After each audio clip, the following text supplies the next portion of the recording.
আমরা চুরি করা হারাম জানি, আমরা ডাকাতি করা হারাম জানি, আমরা মাদক সেবন করা হারাম জানি, আমরা নামাজ ত্যাগ করা হারাম জানি। এই সমস্ত হারাম থেকে আমরা অনেকেই বেঁচে থাকি, কিন্তু আমি আমার মুসলমান ভাইয়ের চরিত্র হনন করছি, শুধুমাত্র সাধারণ জীবনযাত্রার ক্ষেত্রে করছি তা নয়। আজকের এই মাহফিলে আমরা যেরকম সবাই সমবেত হয়েছি, মাশাআল্লাহ চরম নীরব নিস্তব্ধ পরিবেশে সবাই পিনপতন নীরব হয়ে এই মুহূর্তে কথা শুনছি। আমি আশা করব শেষ মুহূর্ত পর্যন্ত আমরা এই অবস্থা বজায় রাখবো। আরশে আজিমের মালিকের কাছে ফরিয়াদ করি, হে আল্লাহ, হে আরশের মালিক, আপনি আমাদের সবাইকে এখানে যেরকম একত্রিত হওয়ার তৌফিক দিয়েছেন, জান্নাতুল ফেরদাউসের আঙ্গিনায় প্রিয় হাবিব মুহাম্মদ মুস্তাফা সাল্লাল্লাহু আলাইহি সাল্লামের সাথে আমাদেরকে এরকম একত্র হওয়ার, সমবেত হওয়ার তৌফিক দান করুন, বলুন আমিন। সম্মানিত ভাইয়েরা, আমি আপনাদের সম্মুখে কোরআনে কারীমের গুরুত্বপূর্ণ একটি সূরা, সূরা হুজরাতের একটি আয়াত তেলাওয়াত করেছি। সূরা হুজরাতের 7টি বিশেষ সামারি আপনাদের সামনে আমি তুলে ধরতে চাই। এই সূরার বিশেষ তাৎপর্য, এই সূরার যে বিশেষ বার্তা, আজ বাংলাদেশের যে সমাজ বাস্তবতা রয়েছে, সেই সমাজ বাস্তবতায় সূরাতুল হুজরাত প্রতিটি ঘরে ঘরে প্রত্যেক মুসলমানকে বারবার পাঠ করা, পুনর্পাঠ করা প্রয়োজন। আমার রব, আমার আল্লাহ যদি আমাকে শক্তি সামর্থ্য দিতেন, আমি আমার দেশের প্রত্যেক মুসলিম ভাইকে বোনকে হাত জোড় করে, অনুরোধ করে, অনুনয় বিনয় করে সূরাতুল হুজরাতের শুরু থেকে শেষ পর্যন্ত যে 18টি আয়াত রয়েছে, এই 18 আয়াতে ঐতিহাসিক যে 7টি বিশেষ বার্তা রয়েছে, সে বার্তাগুলো গ্রহণ করবার উদ্দেশ্যে বারবার অর্থ সহকারে সূরাতুল হুজরাত বুঝে বুঝে পড়ার, এর তাফসীর দেখার, এর সামারিকে বারবার জানার জন্য আমি অনুরোধ করতাম। আল্লাহ তাআলা আমাদের সবাইকে সূরাতুল হুজরাত এর আলো দ্বারায় সবাইকে আলোকিত হওয়ার তৌফিক দান করুন। আমার উপস্থিতি, আমি যে সূরার সামারি আপনাদেরকে বলতে যাচ্ছি, যে সূরাকে সামনে রেখে আজকের এই ঐতিহাসিক মাহফিলে কোরআনে কারীমের দেওয়া 7টি বার্তা দিতে চাইছি, সেই সূরার নাম হলো সূরাতুল হুজরাত। এই সূরা কোরআনে কারীমের 26তম পারায় অবস্থিত এবং এই সূরা কোরআনে কারীমের সূরার যে সিরিয়াল, সেই সূরার সিরিয়ালে 49তম সূরা। এই সূরার আয়াত সংখ্যা হলো 18।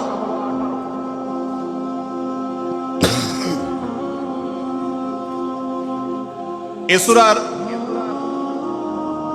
প্রথম থেকে 5ম আয়াত পর্যন্ত, প্রথম এই 5টি আয়াতে আল্লাহ রাব্বুল আলামিন তার প্রিয় নবী মুহাম্মদ মুস্তাফা সাল্লাল্লাহু আলাইহি ওয়াসাল্লাম, সবাই দুরূদ পড়ি, সাল্লাল্লাহু আলাইহি ওয়াসাল্লাম, প্রিয় নবীজির নাম শুনলে দুরূদ পাঠ করতে হয়, তার জন্য দোয়া করতে হয়।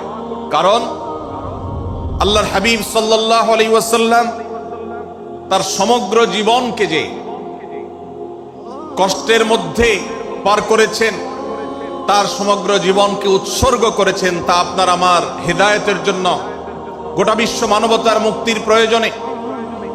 যিনি তার জীবনকে, যৌবনকে শেষ করে দিয়েছেন, তার সমগ্র জীবনে কখনো ভোগ, উপভোগ, এটিকে কখনো তিনি প্রশ্রয় দেননি, প্রাধান্য দেননি।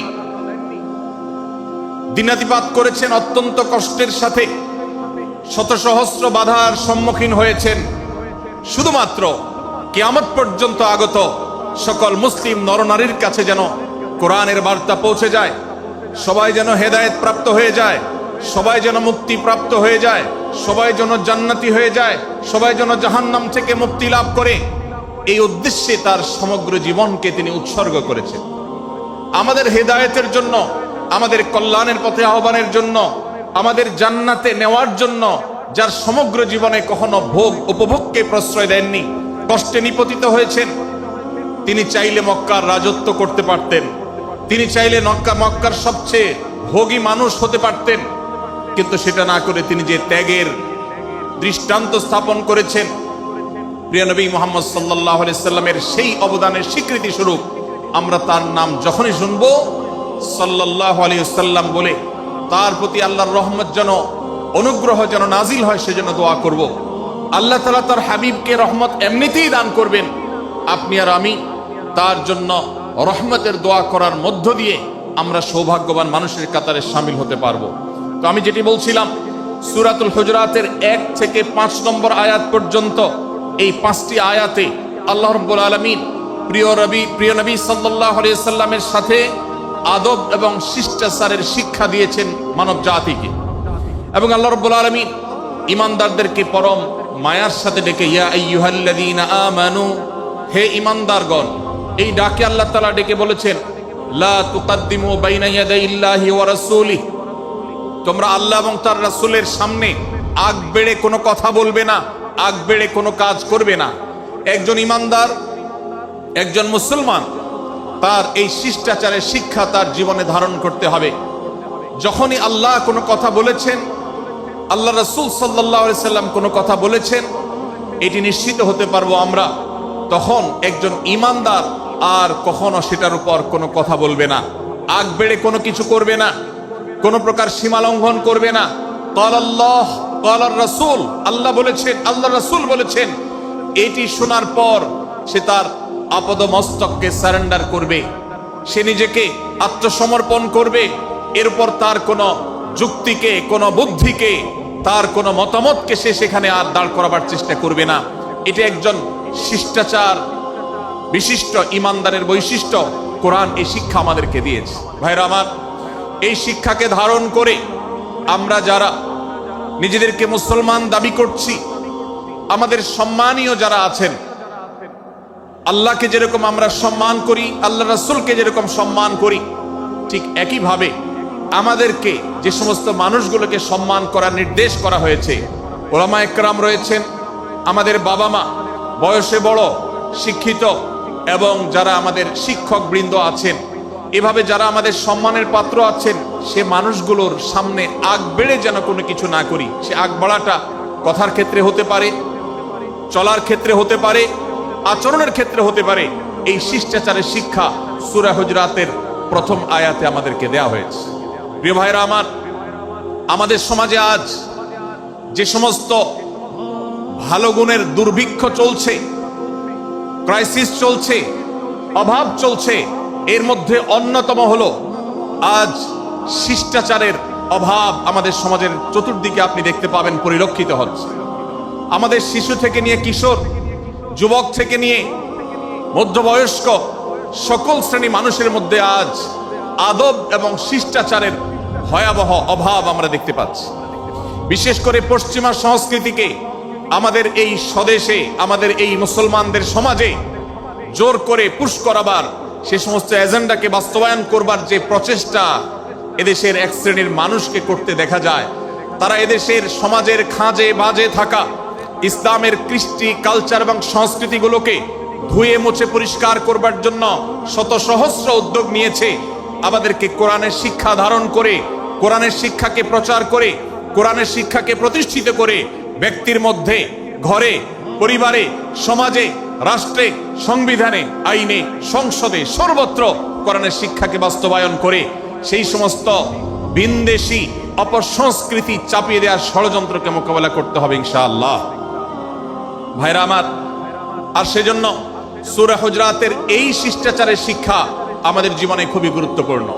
আমরা যখনই কোনো সম্মানীয় ব্যক্তির কাছে আমরা থাকব, তাদের কথার উপরে কথা বলা, তাদের সাথে তর্ক করা, তাদের সামনে আগ বেড়ে কথা বলা, এমনকি তারা যখন চলবেন তাদের সামনে সামনে হাঁটা, এই সবগুলো কোরআনের এই শিষ্টাচারের যে শিক্ষা আছে এর পরিপন্থী।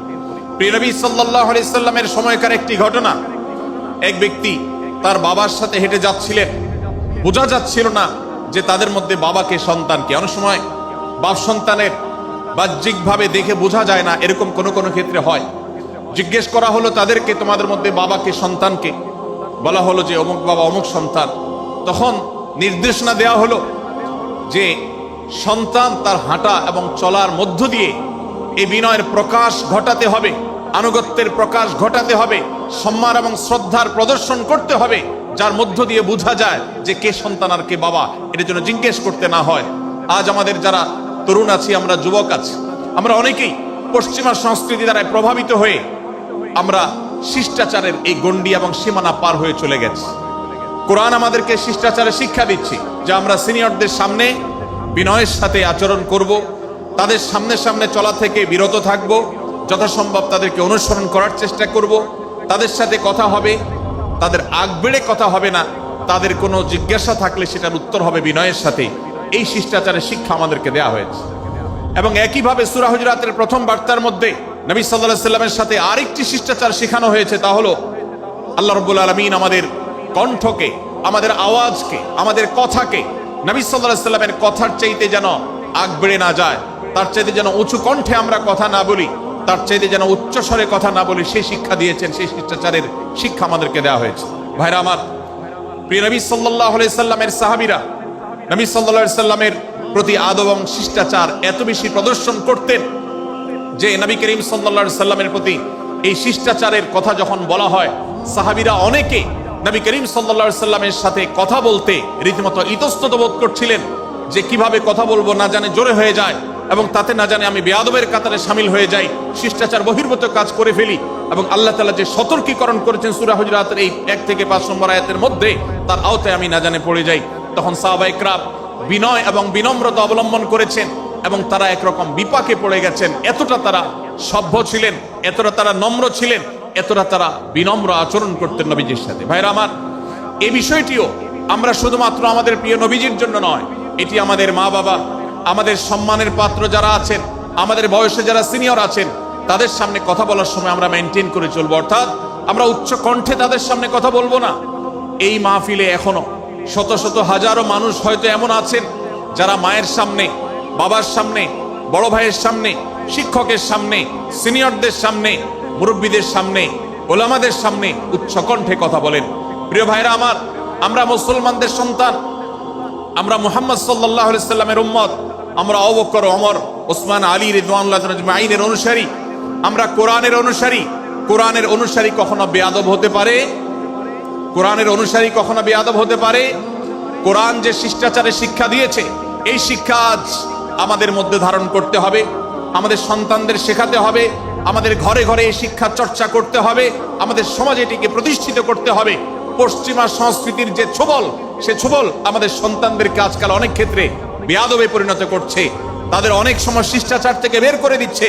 তারা কখনো স্বাধীনতার নামে, কখনো মত প্রকাশের নামে, কখনো বিভিন্ন নামে তারা কিন্তু হারিয়ে যাচ্ছে। আজকের এই বাস্তবতাকে উপলব্ধি করে সূরা হুজুরাতের 1 থেকে 5 নম্বর আয়াত এর শিক্ষাকে আমাদের মধ্যে ধারণ করতে হবে। আল্লাহ তাআলা আমাদের সবাইকে সেই তৌফিক দান করুন। ভাইরা আমার, সূরা হুজুরাতের প্রথম বার্তা প্রিয় নবী সাল্লাল্লাহু আলাইহি সাল্লামের সাথে শিষ্টাচার। আল্লাহ এবং তার রাসূলের সামনে, আল্লাহ এবং তার রাসূলের সামনে আগ বেড়ে কোনো কথা না বলা, আগ বেড়ে কোনো আচরণ না করা, এটা তার প্রতি শিষ্টাচারের অংশ। এবং আল্লাহ রাসূলের সামনে উচ্চ কণ্ঠে জোরে কথা না বলা, এটাও তার প্রতি শিষ্টাচারের অংশ। আল্লাহ তাআলা আমাদেরকে এই শিষ্টাচার আমাদের জীবনের প্রত্যেকটা পদে পদে ধারণ করার তৌফিক দান করুন, বলুন আমিন। ভাইরা আমার, সূরা হুজুরাতের দ্বিতীয় যে শিক্ষা, সেই শিক্ষাটা বর্ণিত হয়েছে এই সূরার 6 থেকে 8 নম্বর আয়াত। 6 থেকে 8 নম্বর এই আয়াতের মধ্যে আল্লাহ রাব্বুল আলামিন আমাদেরকে দ্বিতীয় শিক্ষা দিয়েছেন, ঈমানদার কখনো কোনো কথা বলার আগে সেই কথা সত্য কিনা, বাস্তব কিনা সেটি যাচাই বাছাই না করে বলবে না। ঈমানদার কখনো গুজবে কান দিবে না। ঈমানদার কখনো শোনা কথার উপরে ভিত্তি করে কোনো সিদ্ধান্ত গ্রহণ করবে না। এই শিক্ষাটাও আজকের বাস্তবতার আলোকে আমাদের সমাজের জন্য অত্যন্ত গুরুত্বপূর্ণ এবং প্রয়োজনীয়। প্রিয় ভাইরা আমার, আমাদের চতুর্পাশে যদি আমরা তাকাই, আমরা দেখতে পাবো সোশ্যাল মিডিয়াতে, ফেসবুকে আজকাল কোনো তথ্য উপাত্ত পেলে সেটার পরখ করা ছাড়া, যাচাই বাছাই করা ছাড়া, সত্য অসত্য নিরূপণ করা ছাড়া আমরা অনেকে সেটার প্রচার প্রচারণায় নেমে যাই। আমরা অনেকে সেটার শেয়ার দেওয়া শুরু করে দেই। আমরা অনেকে এটার উপর ভিত্তি করে অনেককে নিন্দা মন্দ করা শুরু করে দেই। এমনকি আজ আমরা যেই জায়গায় দাঁড়িয়ে আছি, বাংলাদেশের যে সামাজিক বাস্তবতা, সেই বাস্তবতার আলোকে বলা যায় অনেক সময় অনেক ব্যক্তিকে সমাজে মিডিয়ার মাধ্যমে নানাভাবে হয়রানি করে তাকে খারাপ মানুষ হিসাবে, কালপ্রিট হিসাবে দেখানো হয়, অথচ তার দোষ, যে সমস্ত দোষের কথা তাকে বলা হয়, যে সমস্ত দোষে তাকে দোষী বানানো হয়, সে সমস্ত দোষ থেকে তিনি শত সহস্র গুণ পবিত্র এবং পরিচ্ছন্ন। ভাইরা আমার, আজকের এই বাস্তবতায় আমাদেরকে বিশেষ করে লক্ষ্য রাখতে হবে যে আমরা যেই কোনো মূল্যে, যেই কোনো ভাবে যেন কোনো প্রকার গুজবে কান না দেই, আমরা যেন গুজব থেকে বেঁচে থাকি। আল্লাহ তাআলা আমাদেরকে তৌফিক দান করুন। ভাই, এদিকে অনেক বেশি বাঁশির আওয়াজ শোনা যাচ্ছে। স্বেচ্ছাসেবকরা বাঁশির আওয়াজ দেওয়া ছাড়া আপনারা ভলান্টিয়ারি করুন। এত বেশি বাঁশির আওয়াজ আসছে যে কথা বলা কঠিন হয়ে যাচ্ছে। অনুগ্রহ করে বাঁশির আওয়াজ কম করে আপনারা ভলান্টিয়ারি করুন। এখনো অনেক বাঁশির আওয়াজ শোনা যাচ্ছে, বাঁশির আওয়াজগুলো বন্ধ করুন। মাশাআল্লাহ, এখন বন্ধ হয়েছে। আমরা মেহেরবানি করে বাম পাশের থেকে কিছুটা আওয়াজ পাচ্ছি, একটু নীরব নিস্তব্ধ হওয়ার জন্য অনুরোধ করছি। একটু নীরব নিস্তব্ধ না হলে কথা বলা যাবে না। অনুগ্রহ করে আমরা একটু সহযোগিতা করি এবং সবাই নীরব থাকি। ভলান্টিয়াররা অপ্রয়োজনে বাঁশির আওয়াজ দিবেন না, অপ্রয়োজনে বাঁশির আওয়াজ দিবেন না। আমাদের দেশে শব্দ দূষণ, শব্দ সন্ত্রাস, এটা এই দেশের কমন কালচার হয়ে গেছে। রাস্তা যাবেন, প্রয়োজনে অপ্রয়োজনে গাড়ির হর্ন বাজাবে। যে কোনো প্রোগ্রামে যাবেন, প্রয়োজনে অপ্রয়োজনে বাঁশি বাজানো হবে। কদিন আগে 31st নাইট গেছে, আপনারা দেখেছেন। এত প্রচার প্রচারণা, এত সতর্কীকরণের পরেও, আইন শৃঙ্খলা রক্ষাকারী বাহিনী এত সতর্ক থাকার পরেও আপনারা দেখেছেন এক শ্রেণীর বুদ্ধি প্রতিবন্ধীরা তারা 31st নাইট উদযাপনের নামে শব্দ সন্ত্রাস করেছে। শত শত হাজারো মানুষের কষ্টের কারণ হয়েছে। প্রিয় ভাইরা আমার, ধর্ম হোক আর রাজনীতি, বিনোদন হোক আর আনন্দ হোক, যেই কোনো নামে যদি শব্দ সন্ত্রাস সৃষ্টি করে বা অতিরিক্ত শব্দ দূষণ করে, শব্দ সৃষ্টি করে মানুষকে অতিষ্ঠ করার কারণ হয়, সেটা কোনো সভ্য সমাজের দৃশ্য হতে পারে। আমরা সেই ইসলামের অনুসারী যে ইসলামে আমাদের প্রিয় নবী সাল্লাল্লাহু আলাইহি ওয়াসাল্লাম মসজিদে নববীতে তার একান্ত পরিবেশের মধ্যে এক সাহাবী জোরে কোরআন তেলাওয়াত করছিলেন। তিনি তাকে বলছিলেন, তুমি কোনো বধির রবকে শোনাচ্ছ না, তোমার রব সবকিছু শুনতে পান, অতএব তুমি তোমার এই উচ্চ কণ্ঠের তেলাওয়াত দিয়ে আশপাশে মানুষের ডিস্টার্বের কারণ হবে না। আমরা সেই ইসলামের অনুসারী। অতএব ওয়াজ মাহফিলের মাধ্যমেও যাতে কোনো মানুষ অতিষ্ঠ না হয়, মাইক ব্যবস্থাপনা সেভাবে করাটা মাহফিল কর্তৃপক্ষের যেমন কর্তব্য, ঠিক একইভাবে রাজনৈতিক সভা সমাবেশের নামে কিংবা বিয়ে বিনোদনের নামে যদি শব্দ সন্ত্রাস করা হয়, শব্দ দূষণ করা হয়, অতিরিক্ত শব্দ এর মাধ্যমে যদি মানুষকে অতিষ্ঠ করা হয়, তাহলে সেটি কখনো কোনো সভ্য সমাজের কাজ হতে পারে না।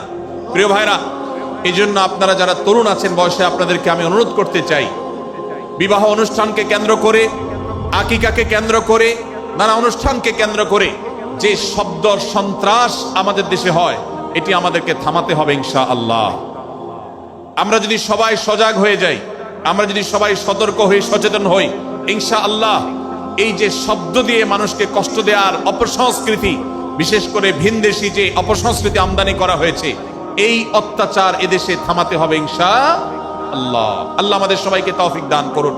ভাইরা আমার, আমরা আমাদের আশেপাশে কোনো তরুণরা যদি এরকম শব্দ করে, গান বাজিয়ে অন্য মানুষকে অতিষ্ঠ করে, ঈদের সময় দেখা যায় বিশেষ করে সে সমস্ত যুবকদেরকে কাউন্সিলিং করতে হবে, তাদেরকে বোঝাতে হবে যে তোমার আনন্দ কখনো আরেকজনের বেদনার কারণ হতে পারে না। বহু হার্টের রোগী আছেন, বহু অসুস্থ মানুষ আছেন, বহু ছোট শিশু আছে যাদের কষ্টের কারণ হয়। বিধায় আমরা কখনো আমাদের শব্দ দিয়ে কাউকে কষ্ট হতে দিব না। আল্লাহ আমাদের সবাইকে তৌফিক দান করুন।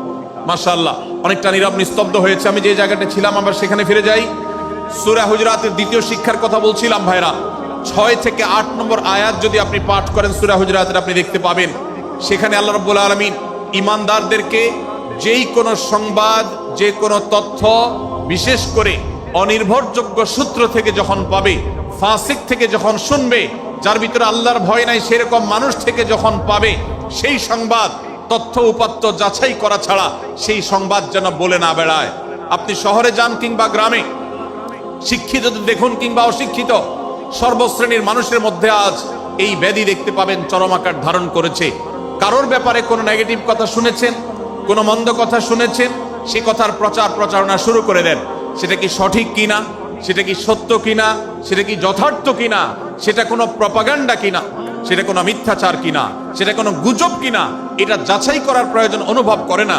অথচ আমরা সেই মুহাম্মদ সাল্লাল্লাহু আলাইহি সাল্লামের উম্মত, যে মুহাম্মদ সাল্লাল্লাহু আলাইহি সাল্লাম আমাদেরকে সতর্ক করেছেন, কাফা বিল মারই কাযিবান আন ইউহাদ্দিসা বিকুল্লি মা সামিআ, কোন ব্যক্তি যা শুনে সেটাই যদি বলে বেড়ায়, তথ্য উপাত্ত যাচাই না করে, সেটাকে ভালো করে যাচাই বাছাই না করে, সেটাকে অনুসন্ধান না করে, সত্য সত্য নিরূপণ করবার চেষ্টা না করে, তাহলে সে মিথ্যাবাদী হওয়ার জন্য যথেষ্ট। এজন্য আজকের এই মাহফিল থেকে আমরা অঙ্গীকার করে যাব, আজকের এই মাহফিল থেকে আমরা নিয়ত করে যাব, এই মজলিসে বসে এই মুহূর্তে নিজে নিজে সংকল্প করব, আমার জীবনে সোশ্যাল মিডিয়া কিংবা ফেসবুকে, ইউটিউবে অথবা অফলাইনে, আমার বাস্তব জীবনে আমি কখনো কোনো মানুষ সম্পর্কে যে কোনো তথ্য উপাত্ত পেয়ে ভুল কোনো ধারণা, মন্দ কোনো ধারণা কারো প্রতি পোষণ করব না। কোনো তথ্য উপাত্ত যদি পাই, কোনো সংবাদ যদি পাই অনির্ভরযোগ্য সূত্রে, তাহলে সেক্ষেত্রে সেটা যাচাই বাছাই করা ছাড়া আমি সেটাকে বিশ্বাস করতে যাব না। এটাই হলো আমাদের ঈমানের দাবি। ভাইরা আমার, একজন ঈমানদার এতটা সরল হবে না যে যা শুনবে সে সেটাকে বিশ্বাস করে বসবে। একজন ঈমানদার এতটা বাস্তবতা থেকে দূরে থাকবে না যে তিনি তার পাওয়া কোনো সংবাদকে অনুসন্ধান করবে না। আল্লাহ তাআলা আমাদের সবাইকে সূরা হুজুরাতের এই দ্বিতীয় শিক্ষাটাকে আমাদের জীবনে ভালো করে ধারণ করার তৌফিক দান করুন। আল্লাহ বলেছেন, ইয়া আইয়ুহাল্লাযীনা আমানু, হে ঈমানদারেরা, ইন জাআকুম ফাসিকুম বিনাবাইন ফাতাবায়ানু, তোমাদের কাছে কোনো ফাসিক, যার মধ্যে আল্লাহর ভয় নেই, এরকম কোন মানুষ যদি কোন সংবাদ উপস্থাপন করে, এমনকি গণমাধ্যমেও যদি কোনো সংবাদ প্রচারিত হয়, সংবাদদাতার মধ্যে যদি আল্লাহর ভয় না থাকে, সে যদি টাকার বিনিময়ে কারোর চরিত্র হনন করতে পারে, সে যদি অ্যাডভার্টাইজ পেয়ে কোনো কোম্পানির হয়ে দালালি করতে গিয়ে অন্য কারোর বিরুদ্ধে কোনো মিথ্যাচার করে, সে যদি বিদেশিদের এজেন্ডা বাস্তবায়ন করতে গিয়ে আলেম সমাজের চরিত্রকে কলঙ্কিত করে, কোনো ভালো মানুষকে দোষী হিসাবে সাব্যস্ত করে, আল্লাহ তাআলা আমাদেরকে সতর্ক করেছেন, ফাতাবায়ানু, সেই সংবাদ সত্য কিনা আমাদেরকে যাচাই করতে হবে। আন তুসিবু কওমান বিজাহালাহ ফাতুসবিহু আলা মা ফাআলতুম নাদিমিন, যদি আমরা যাচাই বাছাই না করে যা শুনি সেটাকে বিশ্বাস করতে থাকি, তাহলে আমরা এক সময় লজ্জিত হতে হবে, অনুতপ্ত হতে হবে আমাদের এই ভুল অবস্থানের কারণে। এজন্য ভাইরা, আজকের এই মাহফিল থেকে আমরা প্রতিশ্রুতি নিজের সঙ্গে নিজে দিয়ে যাব যে আমরা কখনো কোনো তথ্য উপাত্ত পেলে, কোনো সংবাদ পেলে, সেটাকে বিশেষ করে কারোর চরিত্র সম্পর্কিত যদি হয়, কারোর সম্পর্কে নেগেটিভ যদি হয়, তাহলে সেটাকে বিশ্বাস করবার আগে ভালো করে অনুসন্ধান করব। যতক্ষণ আমি নিশ্চিত না হব ততক্ষণ পর্যন্ত সেটার প্রচার করব না। আল্লাহ তাআলা আমাদের সবাইকে কোরআনের এই শিক্ষাটাও আমাদের জীবনে ধারণ করবার তৌফিক দান করুন। ভাইরা আমার, তৃতীয় যে শিক্ষা সূরা হুজুরাতের, সেটি হলো আল্লাহ রাব্বুল আলামিন সূরা হুজুরাতের 9 এবং 10 নম্বর আয়াতে ঈমানদারদের মধ্যে যদি কখনো মতভিন্নতা, মতপার্থক্য, যে এটা যদি মারামারিতে পরিণত হয়, ঈমানদারদের মধ্যে যদি কখনো দুই পক্ষ গন্ডগোল এবং ফাসাদের মধ্যে লিপ্ত হয়ে যাওয়ার মতো দৃশ্যের অবতারণা হয়, তাহলে আমরা যেন আমাদের মুসলমান ভাইদের ঘর পোড়ার মধ্যে আলু পোড়া দিতে না যাই। আমরা যেন আমাদের মুসলমান ভাইদের মধ্যকার বিভেদকে আরো বৃদ্ধি করতে সহায়তা না করি। আমরা যেন মীমাংসার পথ অবলম্বন করি। আমরা যেন তাদের মধ্যকার সম্পর্কের যে অবনতি হয়েছে সেটাকে দূর করবার চেষ্টা করি। আল্লাহ রাব্বুল আলামিন এই নির্দেশ দিতে গিয়ে বলেছেন, ওয়া ইন তাইফাতানি মিনাল মুমিনিনা ইকতাতালু, যদি ঈমানদারদের দুটি দল, দুটি গ্রুপ নিজেদের মধ্যে মারামারিতে লিপ্ত হয়ে যায়, ফাসলিহু বাইনাহুমা, তাহলে তোমরা সেই বিবাদমান দুটি দলকে মীমাংসা করবার চেষ্টা করবে। আজ আমাদের মধ্যে এরকম বহু বিষয়কে কেন্দ্র করে মুসলমানদের মধ্যে অনেক সময় মুখোমুখি অবস্থান আমরা দেখতে পাই, যা দুর্ভাগ্যজনক, যা হওয়ার কথা ছিল না। এমনকি জাগতিক বিষয়ে যেমন হয়, ধর্মের নামে, ইসলামের নামে আজ আমরা হাজার হাজার টুকরা হয়েছে।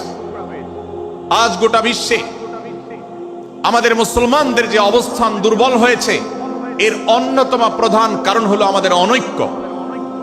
আমরা যদি আজ আহলে কিবলা, আহলে সুন্নাহ ওয়াল জামাআতের অনুসারীরা নানান মত এবং পথের অনুসারী হওয়া সত্ত্বেও, নানান থট এবং পন্থার অনুসারী হওয়া সত্ত্বেও আমরা যদি মৌলিক বিষয়গুলোর উপর সবাই ঐক্যবদ্ধ থাকতাম, আমরা যদি আল্লাহ তাআলার দেওয়া ইত্তিহাদ মাল ইখতিলাফ, বৈচিত্র্যময় ঐক্য, বিভিন্ন বিষয় মতভিন্ন থাকা সত্ত্বেও মৌলিক বিষয়ে ঐক্যমতে আমরা যদি থাকতে পারতাম, আমাদের মধ্যে যদি মুসলিম ভ্রাতৃত্ববোধ থাকতো, আমাদের মধ্যে যদি বলয় ভিত্তিক যে দেয়াল আর প্রাচীরগুলো আছে সেগুলো যদি না থাকতো, তাহলে আজ বাংলাদেশের বাস্তবতা হলো, বাংলাদেশে আল্লাহর কোরআন, আল্লাহ রাসূল সাল্লাল্লাহু আলাইহি ওয়াসাল্লামের হাদিসের আলোকে বাংলাদেশ আজ অটোমেটিক পরিচালিত হতো, ঠিক কিনা বলেন?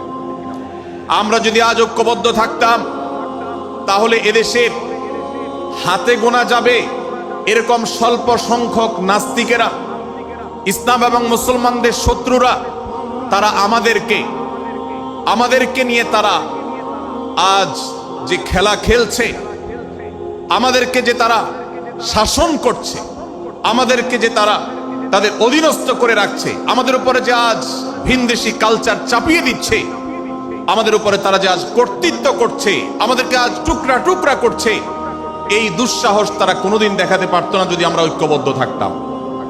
ভাইরা আমার, এই জন্য আমরা সব বিষয়ে সবাই একমত হব না। আজকের এই মাহফিলে যত মানুষ এসেছেন সবাই সব বিষয়ে একমত নন। এমনকি আজকের এই মাহফিল কর্তৃপক্ষ যে আয়োজন করছেন 3 দিন ব্যাপী, এই মাহফিলে আপনারা দেখেছেন এখানে কওমি এবং আলিয়া উভয় জায়গা থেকে বক্তা নির্বাচন করা হয়েছে, অসাধারণ সমন্বয় করা হয়েছে। এটি একটি ঐক্যের বার্তা। আমরা আশা করব মাঠ পর্যায়ে আমরা যারা কাজ করব, আমরা প্রত্যেকে আমাদের অন্য মতের, ভিন্ন মতের যে সমস্ত মুসলমান ভাইরা আছেন, তার সাথে আপনার কোনো থটগত মত পার্থক্য থাকতে পারে, চিন্তাগত কোনো ভিন্ন মত থাকতে পারে, কিন্তু দিন শেষে তিনি আপনার মুসলমান ভাই। তার আল্লাহ আর আপনার আল্লাহ এক, তার রাসূল এবং আপনার রাসূল এক, তার কিবলা এবং আপনার কিবলা এক, তার কোরআন আর আপনার কোরআন এক, তার নামাজ আর আপনার নামাজ এক, তার রোজা আর আপনার রোজা এক, তার যাকাত এবং আপনার যাকাত এক, তার সাথে আপনার মোটা এবং মৌলিক বিষয়ে কোনো মত পার্থক্য নাই। অতএব ছোটখাটো বিষয়কে কেন্দ্র করে আপনি যদি তাকে আপনার প্রতিপক্ষ মনে করেন, আপনি যদি তাকে আপনার শত্রু মনে করেন, এটা হবে আপনার ইসলামের জন্য, আপনার জন্য, এদেশের মুসলমানদের জন্য সবচেয়ে বড় ভুল। ভাইরা আমার,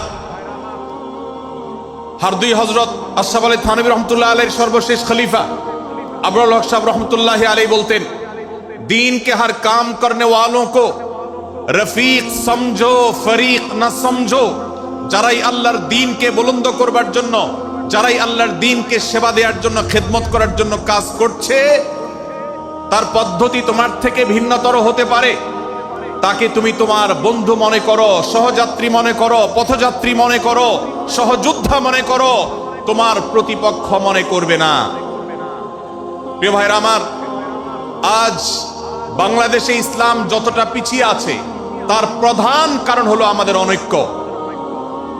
আজ আমরা যদি আমাদের মধ্যকার যে সমস্ত দেয়াল এবং প্রাচীরগুলো, অদৃশ্য প্রাচীরগুলো উঠে আছে, যেগুলো আমাদের মুসলিম ভ্রাতৃত্বকে ভেঙে খান খান করে দিয়েছে, টুকরো টুকরো করে দিয়েছে, যদি আজ আমরা সে সমস্ত অদৃশ্য প্রাচীরগুলো দূরে সরাতে পারতাম, আমার ভিন্ন মতের ভাইকে যদি আমার ভাই মনে করতে পারতাম, তার যদি আমি কল্যাণকামী হতে পারতাম, আল্লাহর কোরআনের ঘোষণা অনুযায়ী এই মুসলমানদের ঐক্যবদ্ধ শক্তিকে দমাবার শক্তি পৃথিবীর কারোর নাই, কারোর নাই, কারোর নাই। আজ আমার ভাইয়েরা ফিলিস্তিনে মার খাচ্ছে, যদি আজ গোটা বিশ্বের মুসলমানরা আমরা ফিলিস্তিনে মুসলমানদের উদ্ধারের ব্যাপারে ঐক্যবদ্ধ থাকতাম, ফিলিস্তিনে মুসলমানের দিকে চোখ তুলে তাকাবার শক্তি বিশ্বের কোনো কাফেরদের থাকতো না। আজ যদি আমরা আমাদের মুসলমান নির্যাতিত ভাইদের ব্যাপারে সারা বিশ্বের মুসলমানরা ঐক্যবদ্ধ অবস্থান গ্রহণ করতে পারতাম, মুসলমানের দিকে চোখ তুলে তাকাবার শক্তি বিশ্বের কোনো কারোর থাকতো না। ভাইরা আমার, গোটা বিশ্বে ঐক্য প্রতিষ্ঠা করা আপনার আমার মতো সাধারণ মানুষের দ্বারা হয়তো সম্ভবপর হবে না, কিন্তু আমরা যারা মাঠ পর্যায়ে কাজ করছি, আমি আপনাদেরকে করজোড় করে অনুরোধ করতে চাই। আমি জানি আপনার এলাকাতে, আপনার মহল্লাতে আপনার সাথে অন্য মুসলমান ভাইদের অনেক ক্ষেত্রে মতভিন্নতা আছে। সেটা রাজনৈতিক দৃষ্টিভঙ্গির ক্ষেত্রে হতে পারে, সেটা ধর্মীয় থট এবং মানহাজ মাযহাব মাসলাকগতভাবে হতে পারে, সেটা অন্য কোনো ইস্যুভিত্তিক মত পার্থক্য হতে পারে। আল্লাহর জন্য, আল্লাহর ওয়াস্তে, আল্লাহর ওই আয়াতকে মেনে আমল করার চেষ্টা করি আমরা। আল্লাহ বলেছেন, ওয়া'তাসিমু বিহাবলিল্লাহি জামিআন ওয়া লা তাফাররাকু, তোমরা আল্লাহর রশিকে সবাই ঐক্যবদ্ধভাবে আঁকড়ে করে ধরো, ঐক্যবদ্ধভাবে আল্লাহর রশিকে আঁকড়ে ধরো, তোমরা পরস্পর বিচ্ছিন্ন হয়ে যেও না। আমরা অনেক ফরজের কথা শুনেছি, নামাজ রোজা ফরজ আমরা জানি, বাবা মার প্রতি সদ্ব্যবহার করার ফরজের কথা আমরা জানি, আত্মীয়তার সাথে সুসম্পর্ক, আত্মীয়তার বন্ধন রক্ষার কথা আমরা জানি, ফরজ হওয়ার কথা জানি, কিন্তু মুসলমানদের ঐক্যবদ্ধ থাকতে হবে এই ফরজের কথা আমরা অনেকেই জানি না। ভাইরা আমার, মুসলমানদেরকে আল্লাহ রাব্বুল আলামিন ঐক্যবদ্ধ থাকার নির্দেশ দিয়েছেন। এই ঐক্যটা এর মানে এই নয় যে সবাই এক মতের হয়ে যাবে সব বিষয়ে। বিভিন্ন বিষয়ে আমাদের মধ্যে মত পার্থক্য থাকবে, তারপরও আমরা একে অন্যের সহযোদ্ধা হব, সহযাত্রী হব, আমরা একে অন্যের কল্যাণকামী হব, একে অন্যের ভালো চাইব। আমার ভিন্ন মতের মুসলমানের কোনো ক্ষতিতে আমি খুশি হব না, তার ক্ষতিতে আমি কষ্ট পাবো, তার সাফল্যকে আমি এনজয় করব, আনন্দিত হব। এটা যদি করতে না পারি তো আমি কখনো খালেস এবং সাচ্চা মুসলমান হতে পারলাম না। আল্লাহ তাআলা আমাদের অন্তরগুলোকে উদার করে দিন, ব্রড করে দিন, প্রশস্ত করে দিন, বড় করে দিন, উম্মার ঐক্যের প্রয়াসী হওয়ার তৌফিক দান করুন, বলুন আমিন। ভাইরা আমার, আমরা মহল্লায় মহল্লায়, এলাকায় এলাকায়, মসজিদে মসজিদে, আমাদের নিজস্ব বলয়ে, নিজস্ব অঙ্গনে আমরা চেষ্টা করব ভিন্ন ভিন্ন মতের মুসলিম ভাইকেও আমার ভাই হিসাবে আঁকড়ে ধরার, আপন করার। ডক্টর খন্দকার আব্দুল্লাহ জাহাঙ্গীর রাহমাহুল্লাহ এই অঞ্চলের সন্তান। তিনি বলতেন, বেদাতে লিপ্ত কোনো মুসলমান, তার ব্যাপারেও আমি মনে করি আমার ভাই ভুলের মধ্যে আছেন, তার ব্যাপারে আমার মায়া মমতা কাজ করে, আমি তার কল্যাণকামী, তাকে আমার ভাই মনে করি। ঠিক একইভাবে আমার কোনো মুসলমান ভাইয়ের সাথে যদি আমার ভিন্ন মতের কারণে আমার মনে হয় যে তিনি ভুল পথে আছেন, তারপর তাকে আমি শত্রু ভাববো না, তার অকল্যাণ আমি চাইবো না। আজ বাংলাদেশের বাস্তবতায় যদি আমরা তাকাই, দেখতে পারবো ইসলাম এবং মুসলমানদের যত শত্রু আছে, আমরা দেখেছি গত কয়েক যুগ ধরে তাদের নিজেদের মধ্যে হাজারো বিভক্তি, হাজারো মত পার্থক্য থাকা সত্ত্বেও মুসলমানদের শত্রুতা করার ব্যাপারে তারা সবাই ঐক্যবদ্ধ। অথচ আমরা মুসলমানরা, আমাদের আল্লাহ, আমাদের রাসূল, আমাদের কোরআন, আমাদের কিবলা, আমাদের সবকিছু এক হওয়া সত্ত্বেও ছোটখাটো বিষয়কে নিয়ে আমরা আমাদের মধ্যকার বিভেদের প্রাচীরগুলোকে দাঁড় করিয়ে রেখেছি, যার কারণে আমরা গোটা বিশ্বে যেমন মার খাচ্ছি, আমাদের এই প্রিয় মাতৃভূমিতেও আমরা সংখ্যায় সবচেয়ে বেশি হয়েও আমরা কালচারালি মাইনরিটি হয়ে আছি, সংস্কৃতিতে আমরা সংখ্যালঘু হয়ে আছি। সব ক্ষেত্রে আমাদেরকে ইগনোর করা হয়। 4 লক্ষ মসজিদের এদেশে 4 লক্ষ ইমাম আছেন, 4 লক্ষ মুয়াজ্জিন আছেন। এই মসজিদগুলো এদেশে, এর নেটওয়ার্ক যতটা শক্তিশালী, এদেশের সকল রাজনৈতিক দলগুলোর নেটওয়ার্ককে যদি একত্র করা হয়, মসজিদগুলোর মতো এতটা শক্তিশালী নেটওয়ার্ক এদেশের সমাজে নাই। কিন্তু ওলামা একরামকে ইগনোর করা হয়, মুসলমানদের ইগনোর করা হয়। এদেশের আইনে কোরআন এবং সুন্নাহ এদেশের মুসলমানদের ধ্যান ধারণাকে কখনো বিবেচনায় আনা হয় না। এই যে মুসলমানদের আজ দুরবস্থা, এর অন্যতম প্রধান কারণ হলো আমাদের হাজার হাজার ভাগে বিভক্তি। এই বিভক্তির দেয়ালগুলোকে তুলতে হবে কি হবে না? যদি হয় তাহলে আপনি নিজে থেকে শুরু করে দিন। আপনি যেই মতই লালন করেন না কেন, আপনার ভিন্ন মতের মুসলমানকে আপনি ভাই মনে করবেন, তার সাথে বুক মিলাতে আপনার কষ্ট হবে না, তার সাথে বসতে আপনার অসুবিধা হবে না। ভিন্ন মতের আলেম, এক মতের আলেম আরেক মতের আলেমের সাথে বসতে অসুবিধা হবে না।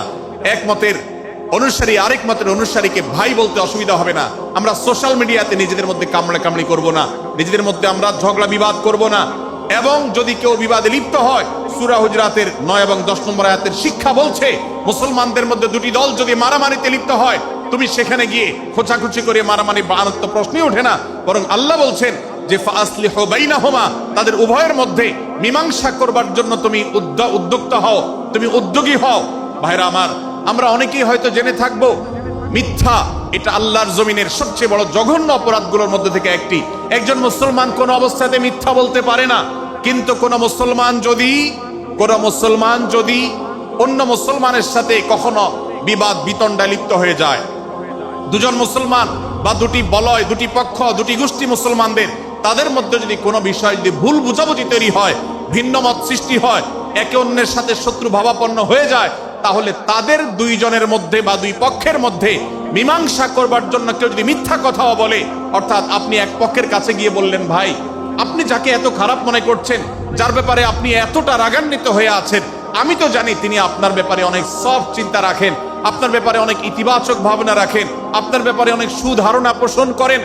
আপনি যদি একজন মুসলমানের কাছে গিয়ে, এক পক্ষের কাছে গিয়ে যদি এই কথাটা বলেন, বাস্তবে তিনি যদি এটা নাও বলেন, তারপরেও আপনি যদি এই মিথ্যা কথা বলেন, এই মিথ্যা এটা শুধু জায়েজ নয়, বরং এই মিথ্যাটা এর মাধ্যমে আপনি যে তাদের পরস্পরের সম্পর্ককে ভালো করার চেষ্টা করেছেন, এর মাধ্যমে আপনি আল্লাহর কাছে নেকি এবং সওয়াব পাবেন ইনশাআল্লাহ। ভাইরা আমার, তাহলে দুজন মুসলমান, দুটি পক্ষ, দুটি দল, দুটি বলয়, দুটি গোষ্ঠী যদি কখনো ভিন্ন মত তাদের মধ্যে তৈরি হয়, সেটা যদি মারামারিতে গিয়ে পৌঁছায়, সেটা যদি বিবাদ বিতণ্ডা পর্যন্ত গিয়ে পৌঁছায়, আমাদের কাজ হবে মধ্যে থেকে সেটাকে মীমাংসার মাধ্যমে দূরত্বকে কমানোর। আমরা কখনো দূরত্ব বাড়াবো না, পারলে দূরত্ব কমাবো।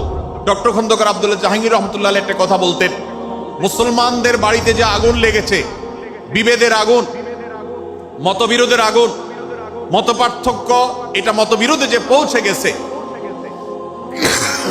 এ আগুন তিনি বলতেন, আমি নিভাবার মতো শক্তি আমার নাই, এত পাওয়ার নাই যে বহুদা বিভক্ত মুসলমানদেরকে আমি ঐক্যবদ্ধ করে ফেলবো, এত শক্তি আমার হাতে নেই। কিন্তু একটা শক্তি আমার কাছে আছে ভাই, সেটা হলো যে বিবাদমান মুসলমানদের মধ্যে বিবাদ যেন আর না বাড়ে, বিবাদের যে আগুন লেগেছে সে আগুনে যেন আর ঘি ঢালা না হয়, কেরোসিন ঢালা না হয়, সেজন্য আমি ভূমিকা রাখতে পারি। আমি আপনাদেরকে বিনয়ের সাথে অনুরোধ করতে চাই, যত বিষয় নিয়ে আমাদের মুসলমানদের পরস্পরের মত পার্থক্য আছে, হতে পারে সেটা মাসআলা নিয়ে, হতে পারে সেটা রাজনৈতিক অবস্থানকে কেন্দ্র করে, হতে পারে অন্য কোনো বিষয়কে কেন্দ্র করে, আল্লাহর ওয়াস্তে আপনি বিভেদ মিটাতে পারেন আর না পারেন, বিভেদ যেন না বাড়ে সেজন্য আপনি অবস্থান গ্রহণ করবেন, বিভেদ বাড়ার ক্ষেত্রে কোনো ভূমিকা পালন করবেন না, এবং সব সময় উম্মার ঐক্য প্রয়াস চাইবেন, প্রয়াস চালাবেন, উম্মার ঐক্য চেষ্টা করবেন। আল্লাহর কাছে আপনি যে দোয়াগুলো করেন, এর মধ্যে একটা দোয়া যেন এটাও থাকে, হে আল্লাহ, আমরা বহুদা বিভক্ত হয়ে গেছি, আমরা টুকরা টুকরা হয়ে গেছি, যার কারণে তোমার ভাষ্য অনুযায়ী ফাতাফশালু ওয়া তাযহাবা রিহুকুম, আজ আমাদের শক্তি শেষ হয়ে গেছে, আমরা দুর্বল হয়ে গেছি। আজ বাংলাদেশের বাস্তবতা যদি আমরা বলি, যে দেশের 90-95 ভাগ মানুষ মুসলমান, সে দেশে আজ হাতে গোনা কিছু নাস্তিক, কিছু ইসলাম বিদ্বেষী, মুসলমান বিদ্বেষীরা, তারা আমাদেরকে আজ উঠা বসা করায়, তারা আমাদের আইন নির্ধারণ করে, তারা আমাদের শাসক নির্ধারণ করে, তারা আমাদের সব বিষয়গুলোকে নির্ধারণ করে দেয়। আমাদের সন্তানরা পাঠ্যপুস্তকে কি পড়বে সেটাও ইসলাম বিদ্বেষীরাই ঠিক করে দেয়। ভাইরা আমার, এই অবস্থার যদি পরিবর্তন চাই, তাহলে আমাদের মধ্যকার দূরত্বগুলো কমাতে হবে। এজন্য আপনার দোয়ার মধ্যে আল্লাহর কাছে নিবেদন করুন, আল্লাহ আপনি আমাদের মধ্যকার বিভেদগুলো কমিয়ে দিন, আল্লাহ আমাদের ওলামাদেরকে ঐক্যবদ্ধ করে দিন, আল্লাহ আমাদেরকে ইত্তেহাদ মাল ইখতিলাফ, বৈচিত্র্যময় ঐক্য, মতভিন্ন থাকা সত্ত্বেও মৌলিক বিষয় ঐক্যবদ্ধ হওয়ার তৌফিক দান করুন। সীসাঢালা প্রাচীরের মতো আমাদেরকে কাঁধে কাঁধ মিলিয়ে আল্লাহ এবং তার রাসূল সাল্লাল্লাহু আলাইহি সাল্লামের আদেশ নিষেধকে ব্যক্তি, সমাজ, পরিবার, রাষ্ট্রে সর্বত্র বাস্তবায়নের জন্য কাজ করার তৌফিক দান করুন। আমরা আমাদের দোয়ার মধ্যে মুসলমানদের ঐক্যের জন্য দোয়া করবো তো ইনশাআল্লাহ। আল্লাহ তাআলা আমাদেরকে সেই তৌফিক দান করুন। ভাইরা আমার, তাহলে সূরা হুজুরাতের 3য় শিক্ষা বলছিলাম, 9 থেকে 10 নম্বর আয়াতে আল্লাহ রাব্বুল আলামিন মুসলমানদের মধ্যে যদি কখনো বিবাদ, বিতণ্ডা, মারামারি, হানাহানি সৃষ্টি হয়, তাহলে সেটিকে মীমাংসা করবার কথা বলেছেন। অতএব যদি কোনো স্বামী স্ত্রীর মধ্যেও কখনো মনোমালিন্য তৈরি হয়, আপনার যদি সেখানে ভূমিকা রাখবার সুযোগ থাকে, আপনি চেষ্টা করবেন উভয়ের মধ্যে দূরত্বটা কমাবার জন্য। আমরা অনেকে আজকাল নামাজ কালাম পড়ি, রোজা রাখি, দাড়ি রাখি, অনেক ভালো ভালো কথা বলি, অথচ দুজনের মধ্যে গন্ডগোল লাগলে আমরা সেখানে এক পক্ষ হয়ে আরেক পক্ষকে আমরা খেপিয়ে তুলি।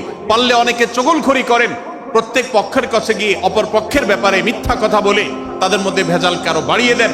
এই জন্য নবী সাল্লাল্লাহু আলাইহি ওয়াসাল্লামের ঐতিহাসিক হাদিস রয়েছে, লা ইয়াদখুলুল জান্নাতা নাম্মাম, যে ব্যক্তি চগলখড়ি করে, দুজনের মধ্যকার গন্ডগোল ফাসাদ বৃদ্ধিতে যে ব্যক্তি ভূমিকা রাখে, ভেজাল লাগায়, এই চগলখোর কখনো জান্নাতে যাবে না।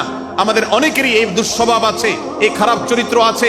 সূরা হুজুরাত এই যেন আমাদের আজকের যে সমাজ বাস্তবতা আছে, আমাদের যে ব্যাধি আছে ব্যক্তিগত পর্যায়ে, আমাদের পরিবারের সমাজের সর্বত্র যে ব্যাধিগুলো ছেয়ে গেছে, সূরা হুজুরাতের প্রতিটি আয়াত যেন সেই ব্যাধির সবচেয়ে বড় মহৌষধ, সেটা যেন সবচেয়ে বড় প্রতিষেধক, সেটা যেন সবচেয়ে বড় সমাধান।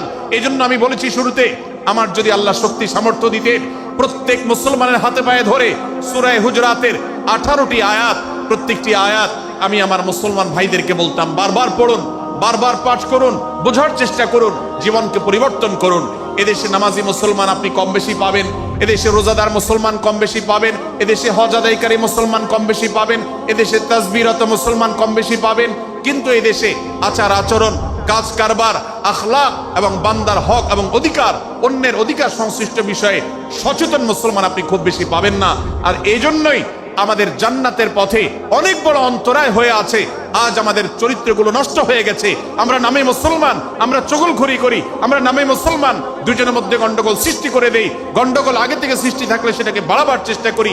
আমরা নামে মুসলমান, আমাদের শিষ্টাচার নাই, আদব নাই, লেহাজ নাই।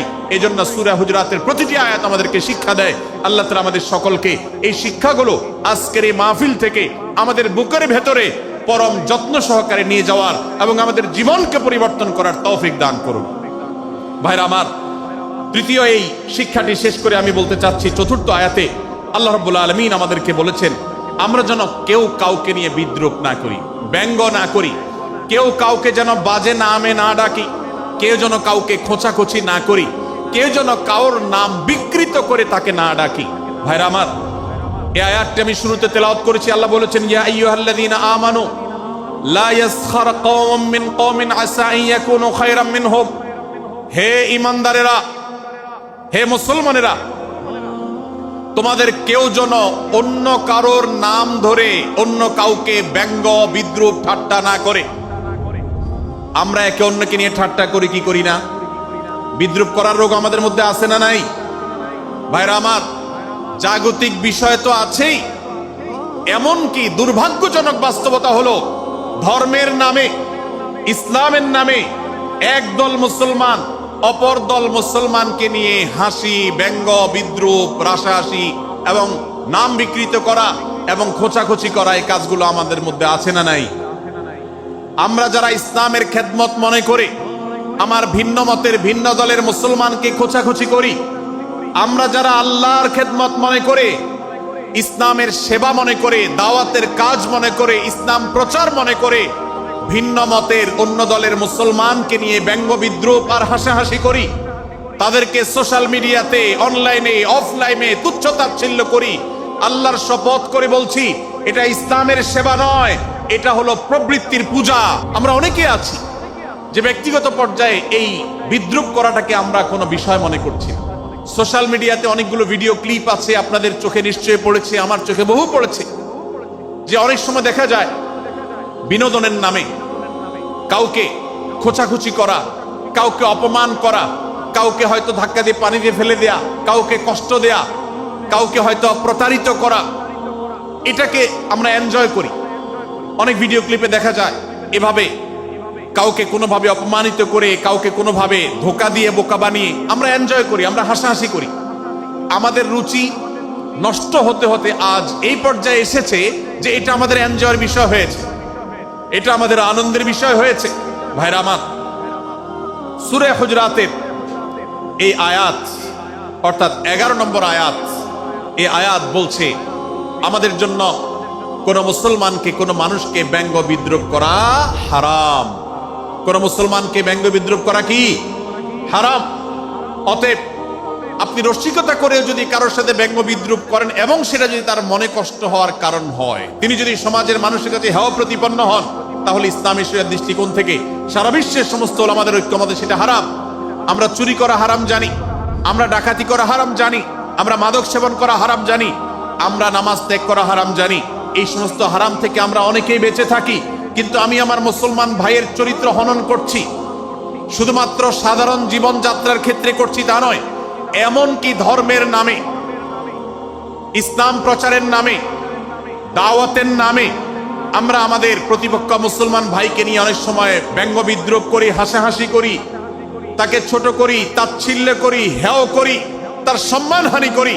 আমরা জানি না আমাদের প্রিয় নবী সাল্লাল্লাহু আলাইহি ওয়াসাল্লাম এর একটা হাদিস আমাদের সামনে রয়েছে, সহিহ মুসলিমে বর্ণিত হয়েছে। নবী করিম সাল্লাল্লাহু আলাইহি ওয়াসাল্লামের এই হাদিস আজ সবচাইতে অসহায় হাদিস। অসহায় হাদিস এজন্য বললাম যে আজকের এই হাদিসের উপরে কেউ আমল করে না, এই হাদিসটাকে কেউ পাত্তা দেয় না, এই হাদিসকে কেউ গুরুত্ব দেয় না। অথচ এই হাদিস প্রত্যেক মুসলমানের বুকে বুকে ঝুলিয়ে রাখা দরকার। এই হাদিস আমাদের ঘরে ঘরে ঝুলানো দরকার। এই হাদিস আমাদের অফিসগুলোতে শোভা পাওয়া দরকার। এই হাদিস আমাদের জীবনে বাস্তবায়ন হওয়া দরকার। নবী করিম সাল্লাল্লাহু আলাইহি ওয়াসাল্লাম সেই হাদিস বর্ণনা করেছেন। আবু হুরায়রা রাদিয়াল্লাহু তাআলা আনহু তিনি বলেছেন, লা তাহাসাদু, লা তাহাসাদু, হে মুসলমানরা তোমরা কেউ কাউকে কখনো হিংসা করবে না, কেউ কাউকে হিংসা করবে না। আমাদের মধ্যে হিংসা আছে না নাই? হিংসা আছে না নাই? আমরা একে অন্যকে হিংসা করি। একদল মুসলমান অন্য দল মুসলমানকে হিংসা করে, কেউ কারো ভালো দেখতে পারে না। ভাইরা আমার, আল্লাহ নবী বলেছেন লা তাহাসাদু, তোমরা একে অন্যকে হিংসা করো না।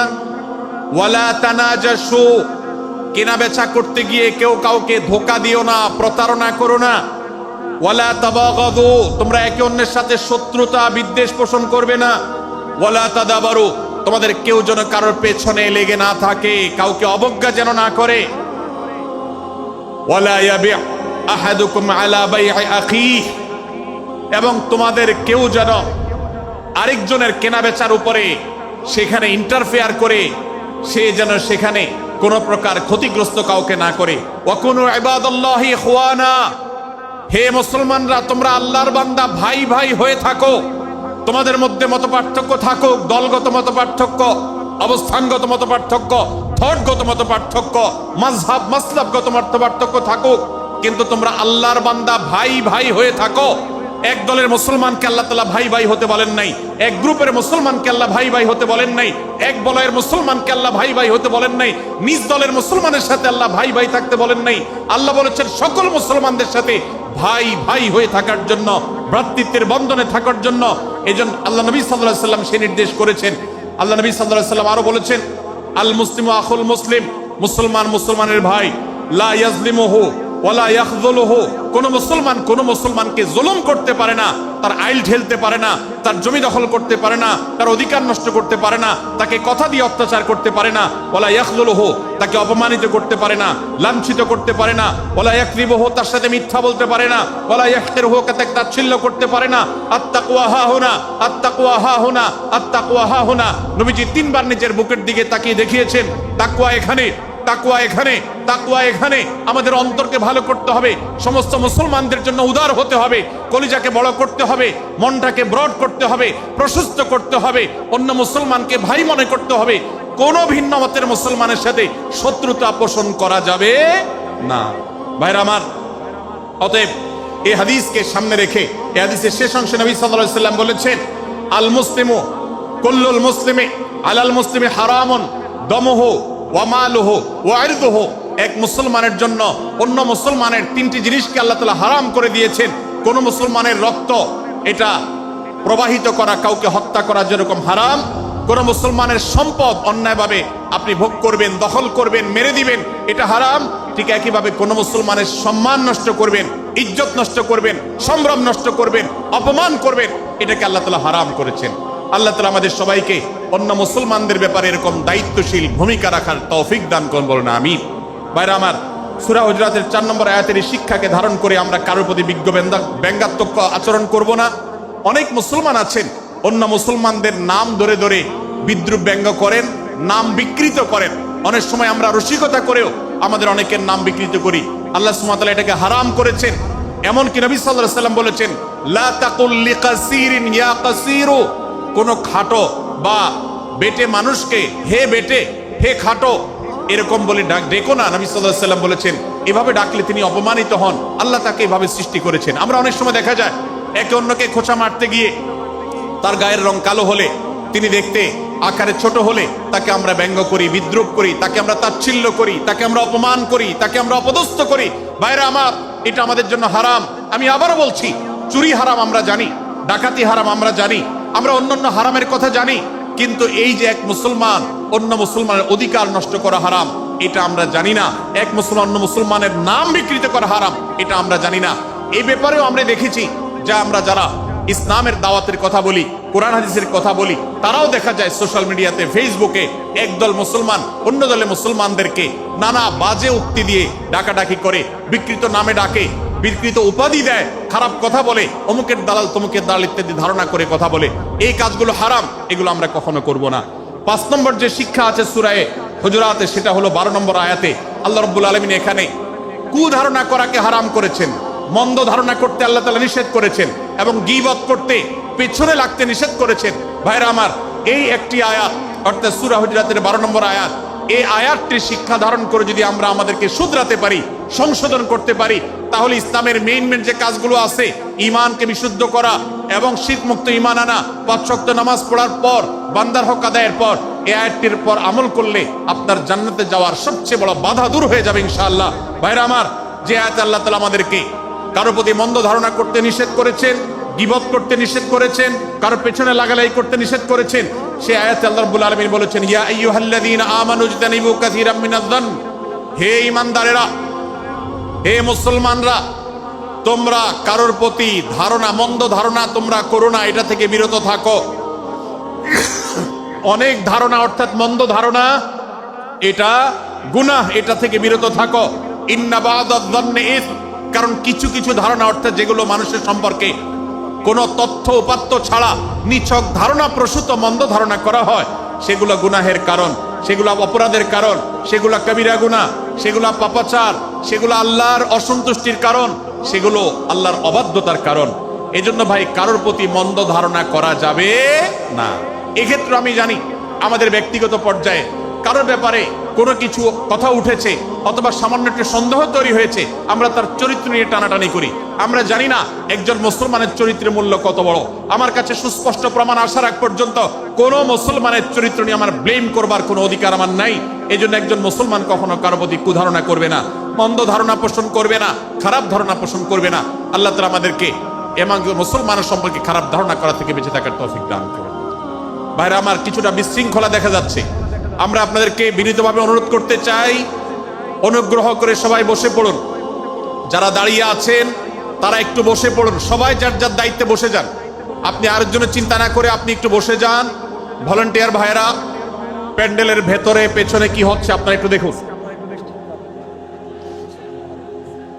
ডান পাশে যে সমস্ত ভাইরা আছেন, ভাইরা আপনারা আমার কথা শুনুন। ডান পাশে, আমার প্যান্ডেলের ডান পাশে যারা আছেন, আপনাদেরকে আমরা অনুরোধ করছি, ওয়াজ মাহফিলের মঞ্চে, তাফসীর কোরআন মাহফিলের প্যান্ডেলে এসে আমরা যদি বিবাদ বিতণ্ডায় লিপ্ত হই, আমরা সে বিষয়ে আলোচনা করছি, আল্লাহর ওয়াস্তে আমরা বিবাদ বিতণ্ডা বন্ধ করি। আপনারা একটু শান্ত হন, আল্লাহর জন্য একটু সবর করেন। ভাইরা আমার, এদিকে যে কিছুটা বিশৃঙ্খলা দেখা যাচ্ছে, আপনাদেরকে আমরা অনুরোধ করছি আপনারা একটু বিশৃঙ্খলা বন্ধ করুন। ভাইরা, এখানে যারা দাঁড়িয়ে আছেন সবাই বসে যান, সবাই বসে যান, সবাই বসে যান।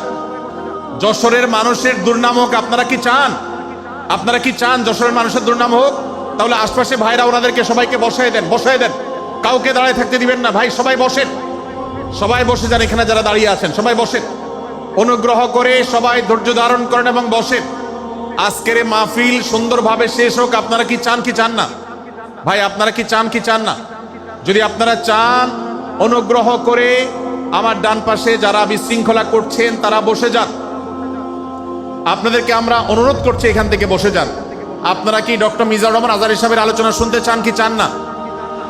যদি চান তাহলে মেহেরবানি করে আওয়াজ বন্ধ করে পরিবেশ শান্ত করে, এখানে অল্প কিছু মানুষের মধ্যে বিশৃঙ্খলা দেখা যাচ্ছে। কোনো কারণে এত বড় মাহফিল, এত মানুষের, লাখো লাখো মানুষের সমাগম, এখানে কোনো কারণে ঝামেলা হতেই পারে, কিন্তু আমরা অনুগ্রহ করে ধৈর্য ধারণ করি। ধৈর্য কোথায়? সবাই বসে যাই, সবাই বসে যান, আওয়াজ বন্ধ করেন। ভলান্টিয়ার ভাইরা এদিকে বিনয়ের সাথে মানুষদেরকে বসানোর জন্য চেষ্টা করেন। আশেপাশের যারা আছেন বসে, তারা দাঁড়ানো ভাইদেরকে হাতে পায়ে ধরে বসান, সবাই সবাইকে টান দিয়ে বসান। ভাই এ পাশে যারা বিশৃঙ্খলা আচরণ করছেন তারা আপনারা একটু বসেন। আপনারা যদি বিশৃঙ্খলা আচরণ না থামান তাহলে সেক্ষেত্রে মাহফিল সুন্দরভাবে শেষ করা যাবে না। আমার আলোচনার শেষের দিকে আমরা আলোচনা শেষ করে এশার নামাজ পড়বো, তারপরে আমাদের শেষ অধিবেশন হবে ইনশাআল্লাহ।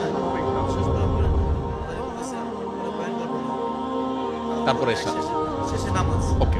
আপনার মাঝে আপনার শেষের পরে ওই যে মামা ইমাম এটা ওনার ব্যাপারে ধারণা দেন অথবা আপনার ব্যাপারে তারপর ভাই মেহেরবানি করে আপনারা শান্ত হন। আমাদের আলোচনার পর আজকের আমাদের প্রধান আকর্ষণ এবং প্রধান বক্তা ডক্টর মিজানুর রহমান আজহারি হাফিজাহুল্লাহ তিনি আসবেন, তিনি আলোচনা করবেন। তারপরে আমরা মাঠে ইনশাআল্লাহ সবাই জামাতের সাথে এশার সালাত আদায় করব। আমি কয়েক মিনিটের মধ্যে আলোচনা শেষ করব, আপনারা মেহেরবানি করে শান্ত হন। জাযাকুমুল্লাহ খাইর। ভাইরা আমার, আমি যে জায়গাটা ছিলাম, সূরা হুজরাতের 12 নম্বর আয়াতে আল্লাহ রাব্বুল আলামিন আমাদেরকে সূরা হুজরাতের 5ম শিক্ষা দিয়েছেন। মুসলমানদের জন্য যা গুরুত্বপূর্ণ তা হলো আমরা কারোর প্রতি মন্দ ধারণা করব না। এই ক্ষেত্রে ডক্টর আব্দুল্লাহ জাহাঙ্গীর রাহিমাহুল্লাহর একটা উক্তি আমার মনে পড়ে। তিনি বলেছেন যে আজ আমাদের যারা ধর্ম চর্চা করি, আমরা যারা নিজেদেরকে প্র্যাকটিসিং মুসলমান মনে করি, আমাদের সবচেয়ে হুজুরদের সবচেয়ে পছন্দের গুনাহ হলো মন্দ ধারণা করা, অন্যের ব্যাপারে খারাপ ধারণা করা।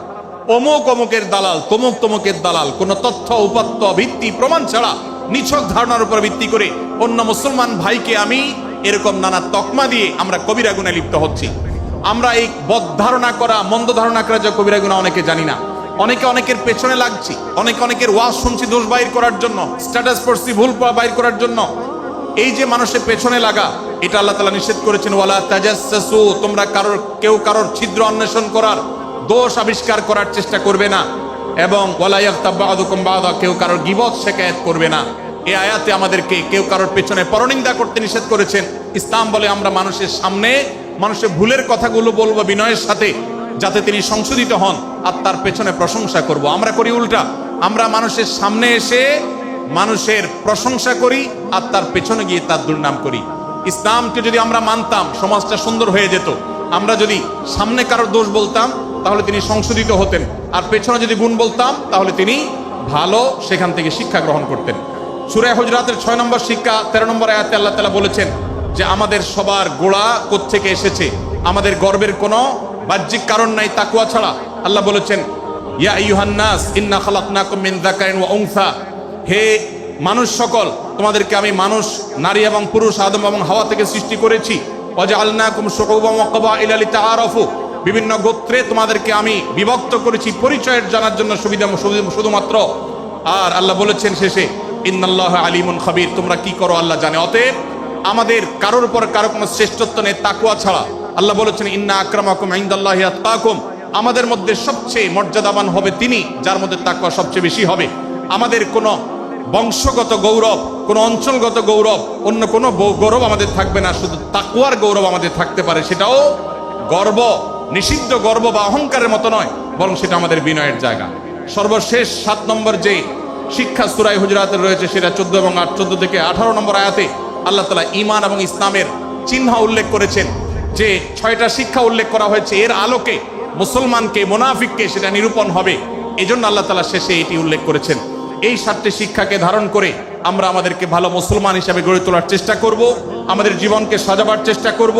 আল্লাহ তাআলা আমাদের সবাইকে তৌফিক দান করুন। আমি আবারও এক নজরে বলে শেষ করছি, সূরা হুজরাত কোরআনে কারীমের 26তম পারার একটি সূরা, 49 নম্বর সূরা। কোরআনের 18টি আয়াতের আছে।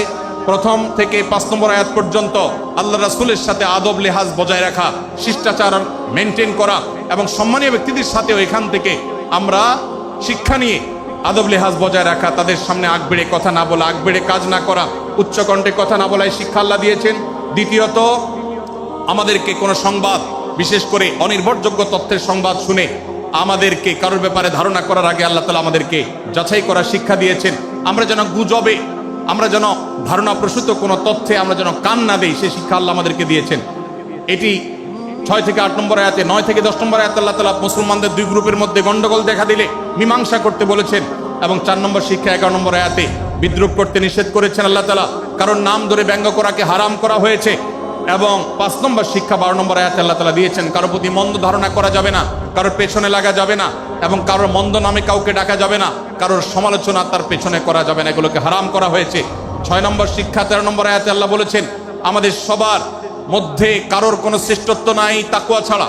যার তাকওয়া যত বেশি, আল্লাহ ভীতি যত বেশি, তিনি আল্লাহর কাছে তত শ্রেষ্ঠ এবং সেরা। 7 নম্বর সর্বশেষ শিক্ষা হলো 14 থেকে 18 নম্বর আয়াতে আল্লাহ রাব্বুল আলামিন ঈমানদারদের আলামত, মুনাফিকদের আলামত উল্লেখ করেছেন। সেখান থেকে শিক্ষা নিয়ে আমরা আমাদের ঈমানকে পরখ করার চেষ্টা করব, আমাদের আমলকে পরখ করার চেষ্টা করব। আল্লাহ তাআলা আমাদেরকে সূরা হুজরাতের আলোকে আমাদের জীবনকে গঠন করার তৌফিক দান করুন, বলুন আমিন। আল্লাহ তাআলা আমাদের সবাইকে আজকের এই তাফসীর কোরআন মাহফিল থেকে সূরা হুজরাতের এই 7টি শিক্ষাকে ধারণ করে ভালো মুসলমান, যে মুসলমান সম্পর্কে নবীজি বলেছেন আল মুসলিম আখুল মুসলিম, মুসলমান মুসলমানের ভাই। যে হাদিসে নবীজি বলেছেন যে আল মুসলিমু মান সালিম আল মুসলিমুনা মিন লিসানি ওয়া ইয়াদি, মুসলমান সে যার হাত আর মুখ দ্বারা অন্য কোন মুসলমান কষ্ট পায় না, নিরাপদে থাকে। আমরা আমাদের সমাজকে শান্তিপূর্ণ সুশৃঙ্খল রাখতে হলে আমাদেরকে মুসলমান হতে হবে, ভালো মানুষ হতে হবে। আমাদের হাত মুখ দ্বারা কেউ কষ্ট পাবে না, কারোর হক নষ্ট করব না, কারোর অধিকার নষ্ট করব না, কারোর কষ্টের কারণ হবে না, কাউকে আঘাত করব না, কাউকে গালি দিব না, কারোর কোনো প্রকার অধিকার খর্ব করব না, জুলুম করব না। আল্লাহ তাআলা আমাদের সবাইকে কোরআন এবং হাদিস যে মুসলিমের চিত্র অঙ্কন করেছে, কোরআন এবং হাদিসে মুসলিমের যে রূপরেখা বর্ণনা করেছে, কোরআন এবং হাদিসে যে আদর্শ মুসলমানের চিত্র উপস্থাপন করেছে, আল্লাহ আমাকে আপনাকে আমাদের সবাইকে সেই মুসলমান হওয়ার তৌফিক দান করুন, বলুন আমিন। ভাইরা আমার, আমরা মুসলমানরা যদি কোরআন হাদিসের আলোকের সে আদর্শ মুসলমান হতে পারি, বিশ্বের মানচিত্র পরিবর্তন হতে সময় লাগবে না, বাংলাদেশের পরিস্থিতি পরিবর্তন হতে সময় লাগবে না।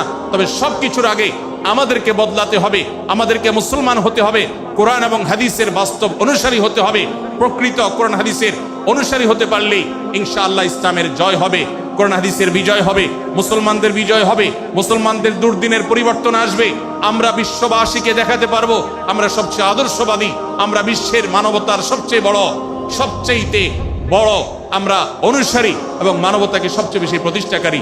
আল্লাহ তাআলা আমাদের সবাইকে বিশ্ব মানবতাকে, আমাদের ইসলামের সৌন্দর্যকে আমাদের ব্যক্তি জীবনে চর্চা করার মধ্য দিয়ে, পরিবার এবং সমাজের চর্চা করার মধ্য দিয়ে ইসলামের সৌন্দর্যকে আল্লাহ তাআলা তুলে ধরার তৌফিক দান করুন।